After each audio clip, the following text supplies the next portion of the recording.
Welcome to another episode of Hometown Conversations with Sharon St. Clair and Jenny DeLucia. I'm Sharon St. Clair with Howard Hanna Real Estate, and this is Jenny DeLucia with Spill With Me with Jenny D podcast. We are so happy to be joining and having you join us today in February for Love Month. And love takes many forms. So you saw our recent episode about financial love, and today we're here to talk with Alyssa Robb, who is a relationship therapist. Alyssa, thank you so much for joining us today. Thank you for having me. We're so happy to have you. Introduce yourself, your background a little bit to the viewers. Okay, so I am a licensed clinical social worker. I've been in private practice for about 22 years, I think it is, 23 years.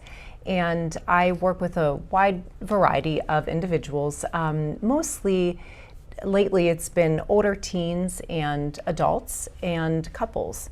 And I went to the University of Pittsburgh. I have a bachelor's degree in psychology and a master's degree in social work. And so that's what I've been doing. Yes, I love it. So we're going to ask you some questions. Sure. Sharon and I have some questions for you, and we call this the Love Month. You know, it's Valentine's and it's Heart Month as well for February. So we're going to start with the question. So what is the most common issues couples come to you with? Disconnection. Yeah. And really, usually that doesn't necessarily bring them in. Something usually happens, an affair often. Right. And so it's rebuilding and learning how to communicate and just working on those skills and trying to see if can we make this work. Right. Yeah, because to tie that, what are you seeing now with communication breakdown, trust issues, burnout, emotional disconnection? So is it a lot to do with the communication? It is. The disconnection there is, we forget to be intentional in our relationship. And we don't try as hard. As time goes on, we don't try as hard. And so I think that one of the things that I try to help people with, how can you be intentional and intentionally show your partner that you love them? What steps can you take? So those types of things we work on a lot. And then of course, if there's a lot of hurt or trauma from any of the behaviors, talking about that as well. Right, the communication. So in today's world, social media is taking such a prominent role in everyone's life. How has social media and texting changed relationship dynamics? Well, I think that part of it is you don't have to be as vulnerable when you're texting someone. That's true. It's true. You hide behind it. You can hide behind it. The words. Right. And so it loses some intimacy. The texting loses some intimacy. And as hard as it may feel to talk in person, it actually is much better and much easier to get through situations. So there's that piece. The other part, as you and I were talking earlier, is looking and seeing other people's lives and thinking, having that expectation, this is what my life should look like, when really what's happening is that's not everything. People are just posting the positives, the happies, all of those things, which of course, nobody's, it makes Nobody's sense. Having that perfect relationship. No, and no one's having that perfect relationship. So sometimes we start to compare, which then makes us feel badly, thinking we're doing something wrong, when really that's not true at all. This human experience is very similar in terms of challenges and difficult and hard work, that type of thing. And in relationships, we're all in the same boat. It looks a little bit different. The issues on the table look a little bit different, but no one escapes that. It's really changed. I feel like a lot of people are meeting their spouse, girlfriend, boyfriend on social media. So they're not even really meeting each other in person. They're talking so much Snapchat and all the different things that they have out there. And it's like, that's not what we grew up doing. No, and the other thing too, I think, is that because it's so immediately available with these dating apps and things like that, then if you don't have that chemistry immediately, that spark immediately, then oftentimes people will shut that down and just go for the next thing, as opposed to saying, you know what, I am going to try for that next date. I am going to just see, because there was something that I did like, that felt okay, but the expectation has increased so much, because then you can just go on and have this whole slew of other people to choose from. So it doesn't let us kind of sit with it a little bit and get to know someone, but you just keep going on to the Right. next, to the What next. is it? Slide right, left. Yeah, I think so. I don't even know. So in that situation, what you're saying is, if I'm understanding you, is that because there is such this massive universe of options for Yes. people, that they've really elevated that they want perfection. They want that Absolutely. curated image, that they see all this happiness. And if they don't have that immediately, they're like, okay, on to the next one, because they're in a candy store of humanity. That's Right. a good one, Sharon. I just made that up. I know. It's true, though. That is true. I mean, and the thing is that we all are imperfect. Yeah. And our partner is imperfect. I hate that word. Who even came up with that I word, know. perfect? Yeah, Seriously. I know. That I doesn't know. even make sense. But when and if we don't go into a relationship knowing that and just thinking, well, you know what, you're not doing it for me, and here's the next best thing, here's the next thing I can just move on to, because now we do have a lot of options that, a lot of things available to us that weren't available to us years and years ago. That's true. You had to wait for the phone to ring. You didn't have Or a that friend to set you up. Yeah, right? right. Or to go out on a Blind Friday date. night or whatever it was. Now it's like, oh, okay. I know. Now, what do you think about, like, now, how do anxiety and depression affect relationships? So that, I feel like that has really, which I'm glad that people are talking about it more, because a lot of people are hiding and they're not talking about anxiety and depression. So how does that affect the relationship? I think what happens is that if you are experiencing anxiety and depression, which a lot of people do, it's not uncommon, it tends to make us go inward and to focus on ourselves more. And as we know in relationships, we can't do that all of the time. I mean, you really have to be able to see your partner, take their perspective, all of those things. So when you're experiencing anxiety and depression, we go in because we're trying to feel better. So in that sense, it does. Yes. Okay. So, what are some simple communication tools that people could, watching at home, if you were a couple, start to use immediately? So I know it sounds so simple, but talk about things. And people don't talk about things. They don't talk about how they're feeling. If it's uncomfortable, they tend to sweep under the rug because they don't want to start the fight. But what I think people I don't love that. remember or don't know is that the more you sweep under, the more it just builds up, and then the resentment builds, and then you have a big explosion of some sort. So it doesn't go away. So avoiding the problem doesn't mean it goes away. So that's what I true. think. I think that there's that misconception. Well, if I just forget about it, and certainly you have to let go of little things, but Right. if you, by avoiding it, doesn't mean it's not there. So that's what I would say. And how to begin that is to really get, I think that you can come up with some, I'm trying to think with some of my clients what I do, and check in every day. Like, even if it's and people's lives are very busy. Dinner time, right before bed, just check in. How was your day? What went well today? yeah. What didn't go well today?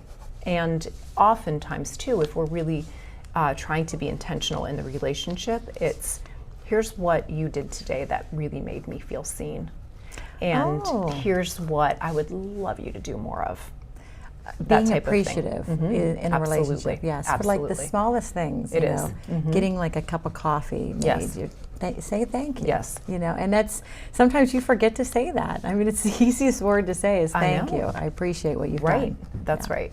So if you have a set time of 10 minutes at night, we're just going to check in with each other. Because, again, intentional. Yeah. Because people don't often do that. Right. And in relationships, it's not just, your spouse. It's those important relationships with people, family, friends, where you're trying to be intentional. You're trying to be that better part of the relationship. Right. So I'm assuming all of that applies to this as well. It does. It does. And one of the other things too that I think is a more generally, I think, is try to look at, you know, from that person's lens, their perspective. Yes. If they were to tell you, if they were to say, oh, and I guess I'm thinking more of it maybe, you know, romantic couples, if you're having an issue, gosh, I wonder, and I'm going to say it in my words, what I think you're feeling, what I think you are experiencing in this situation. Is that called mirroring? Yeah, I guess it is. I guess, yeah, it can be. Look at you, Sharon. I know. Forget real estate, girl. That's right. That's right. That's right. Yes. Yeah, so you're basically saying the communication, the appreciation that you feel with each other. You know, we were talking about this too. Is like we're so busy, you know, and sometimes we forget to say the things that we should say, or even like having dinner together. Like there were times where, you know, growing up, like everybody sat at the table and had dinner together. So how do you, with a busy schedule, how do you stay connected? This was funny, what my husband and I did, and we still do, not as often now, but when we had our son, we made it a point every Saturday night we had a date night. Date night, yes. I love that. And we kept that. I mean, we do that too, no yes. matter what. And that was, and we actually copied a couple that they started doing that, and it was interesting because theirs would just be even runs to Target on a Saturday. It could be things like that. Right. And now Just being together. Just being together. So once a week we always did that. So that's something too, but it doesn't need to be, you know, it's just, again, this is just for us. We're going to turn the TV off. We're going to put our phones down. We're going to have dinner together. We are going to just focus on the two of us for X amount of time. Put the phones down, right, Sharon? It's like the phones become like our life, our lifeline. Wait, somebody's calling me, or somebody just texted me. All the dings, like I feel like I hear it in my sleep. I know it. It's true. Right? Yes. It's really taking out the white noise of, you know, devices. And just giving someone to be present in the moment. You're important. That phone's off. Right. Yeah. Right. That's Living in the moment, yeah. yeah, intentional and in the moment. What advice would you give? So we've talked about some of the habits that strengthen a relationship. Are there any other habits? So we've talked about being intentional. We've talked about date night, affirming maybe what you've done for, you know, this is, you know, how was your day, checking in. Checking in, yes. And then, you know, you did this really well today. And just positive affirmation that, again, relationships to me are walls. So you're either building or you're tearing down. And they can be a bulldozer, or they can also be a very slow decay, one brick at a time. But so can the building. Right. Are there any other habits that you can think of that would be good for building? I think, and this may seem simple, but I think learning new things together. Okay. Yeah, it's like dancing, like going to. I mean, which is light and simple, but it's having fun together. Right. Having fun together. Laughing. Having fun together, learning something new, being active. Right. Those things are helpful. You know, we think about when we have children and we take them to the zoo, we take them to the library, we plan all of these things, and we stop doing that for our partners later on. Yes. And so plan things, do things. And you know, obviously as families as well, but I think we're talking more of couples now. Right. But I think that's a huge piece of, especially when you've been married for a long time too. Yes. Yeah. Well, that kind of goes on what I was going to say too. And this question is because I'm entering that empty nester stage. Yes. No, and you know, you have to kind of like find yourself You do. again and figure out, like, I'm like, okay, what do I do now? Like my life was taking care of the kids Right. and, you know, Absolutely. going to all these activities, and you're so busy. Then all of a sudden everything just stops. Right. And you're like, okay, wait, what am I doing now? Right. Well, and that's the individual piece too, right? And working, and sometimes it's fun. You go back and think, well, what did I like to do when I was Right. younger? what did I do? And it's hard sometimes to remember because we get so caught up in caretaking as moms, you know. So, but what did I like to do before, and what makes me feel accomplished, and what can I do? And so individually you do that, and then maybe with your, you know, with your partner, with your husband, you find something new to learn and new to do together. That's true. I do like that. So are there some, you know, are there, in because we're talking about couples right now, if you have disagreements, do you recommend certain ground rules that couples should establish if they're having a disagreement, you know, so that things don't go become irreversible?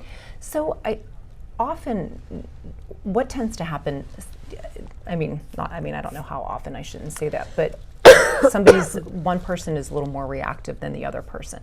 So that person that's more reactive wants to talk right now.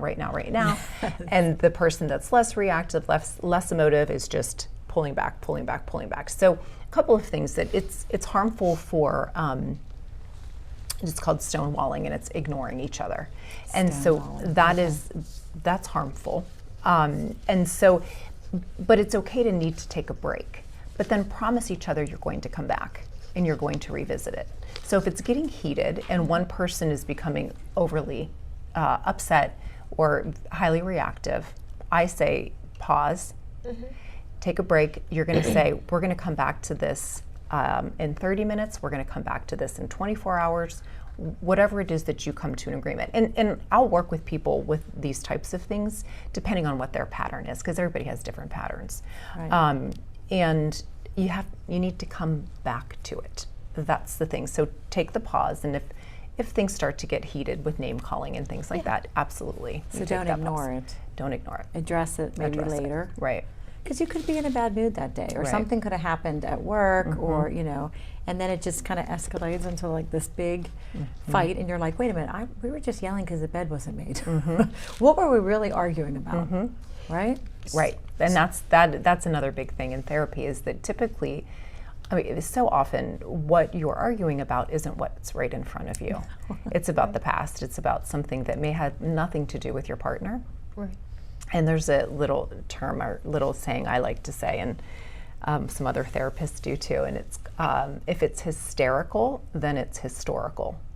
So I got to write that down. I like that. Yeah. So if it's over the top, right, and then in terms of a reaction, then it's typically historical, something that's happened in the past. And a lot of childhood stuff, and we don't need to get into all of them, but that's a lot of the triggers. Is it's there, true. So with that said, working through disagreements, but if someone's new to a relationship, or let's say they're going through therapy and they're doing a reset, okay, or they're new, what ground rules would be healthy coming out of the gate to start good patterns and habits early on versus doing corrections later? So again, back to the not sweeping things under the rug, that you need to address things. And if you feel, and often, you know, and we all know what it feels like in our bodies to start to get upset. So if you start to feel that, don't ignore it. Bring it up. Talk about it.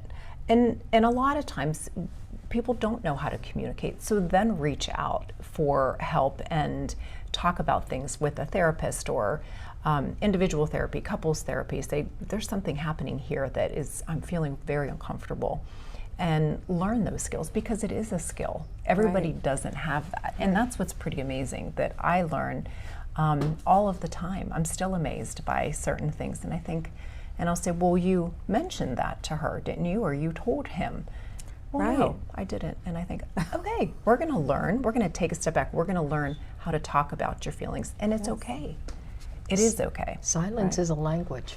It is. I know. And that's the worst, is when you have that silence, because it's like you don't really know what your partner is feeling until you come out and say it. And sometimes you're like, oh, I don't have time to talk about it right now, or you kind of put it on the back burner, like you said before. But when do you know it's time to go see a therapist with couples? Is there like a time where you're just like, all right, let's go? I think everybody has different thresholds for disconnection. And that's where, you know, some people can be completely disconnected for years and years and years and then think then an affair might happen and then they think, oh, it's time. Some people might have a month where they feel, gosh, we can't get back on the same page here, and it's time. So it all depends. It just depends on your threshold. And I wish thresholds were lower so they would go sooner, because the sooner you get it, the sooner you get there and learn those skills and really talk about things, I think the better the outcome can be. Right. It's easy to give up. You know, it's easy to walk away, but it's tougher to stay and work it out. There's a famous divorce attorney who said, if you're in my office, it's probably too late. Oh, yeah. So what you're saying is, you know, raise your hand early on so that you don't get to that point of no return. But as a therapist, do you see in situations where people are setting therapy goals that it's, you know, they're looking to rebuild, or they're looking to take a temperature check of, is it too late? Yes. Should I stay or should I go? Right. Yes, Yeah. They're at that absolutely. crossroads. Right. And typically, you know, one of the things that I say to people is that, again, that we're all imperfect. And one of the things that I will say is that, is what you're getting out of this relationship worth what you're grieving? Because we can't get everything from one person. So there's loss there, right? So is what you're getting from this person enough to make it okay to stay? You can't. That's brilliant. So that's one of brilliant. Yeah, that is. And so those are the things that we talk about. What are you getting and what are you losing?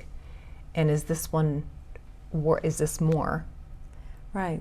And it's all different, right? It's all different. Everybody would say, well, I'm okay with him not having a job, and I will work full time, and I'm okay with this. And there might be another person that says, that doesn't work for me.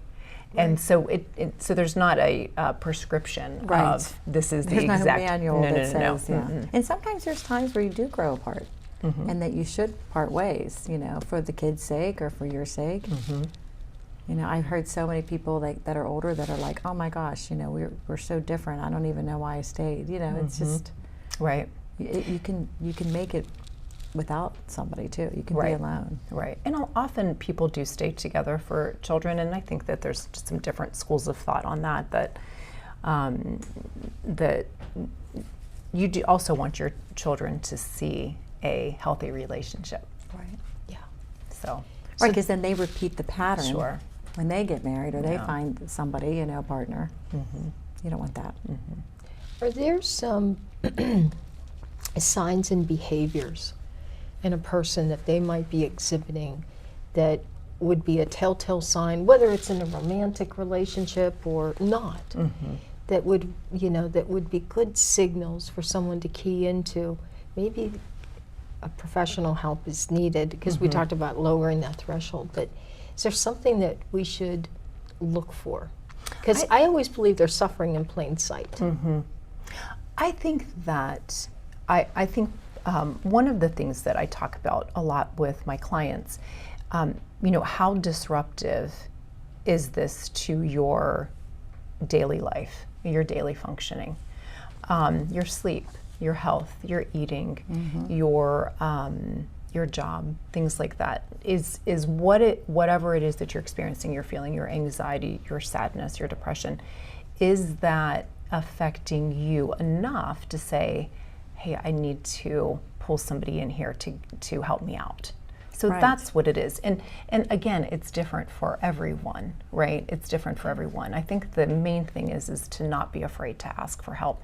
It is so much more common now. I know. It used to be just a little bit of a taboo. You don't tell people that you're in therapy. Right. It's all super private.